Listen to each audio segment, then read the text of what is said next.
এই বুদ্ধি যদি মোকে দাদুর থাকতে হেলে মোরা এত গরিব থাকতাম না, হেলে মোরা আরো বড় লোক হয়ে যেতাম। ওই বুদ্ধি একটা বাইর করছে। কি বুদ্ধি বাইর করছো বেড়া? বেড়া কি বুদ্ধি বাইর করছো? কি বেড়া এই বুদ্ধি তো সবাই দিতে চাই না, হেলে তো সবাই বড় লোক হয়ে যাইবে। বেড়া তুই আমার সবচেয়ে ক্লোজ বন্ধু, তুই যদি মোরে বুদ্ধিটা না কও, সব কিছুই তো ক, তাই একটু ক।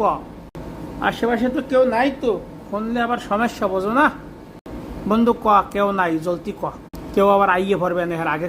হন তুই আমার জিগারের দোস্ত, তোরে কইতেছি কাউকে কবি নাই, কথা ব্লাশ করবি না, বোঝো না? কেউ আইয়ে পড়বে, জলদি ক, জলদি ক। টাহার ব্যবসা করবো কাইলে হইতে, টাহার ব্যবসা, বুঝছো? টাহার ব্যবসা বুঝি না, ভালো করে বুঝোই কো বেটা। টাহা দিয়ে সবকিছু মেলে, হ্যাঁ জানো না তোরা? হয় হেটা তো জানি। কাল গো 5টা দিয়ে 5,000 টাকা কিনে আন, মুখে টাহায় সবকিছু পাওয়া যায়। টাহা দিয়া 5টা দিয়ে 5,000 টাকা যদি কিনে আনি, হেই দে মুই আবার খামু টুমু, আবারও 5,000 টাকা আবার 5 লক্ষ টাকা বন্ধ কিনতে আর মুখে টাহায় সবকিছুই তো মেলে। টাহার যে টাহা কিনে মুই মন মতো বুদ্ধি কাউরে দেবো শোন, কাউরে কইস টাহায় তো সবকিছুই পাওয়া যায়।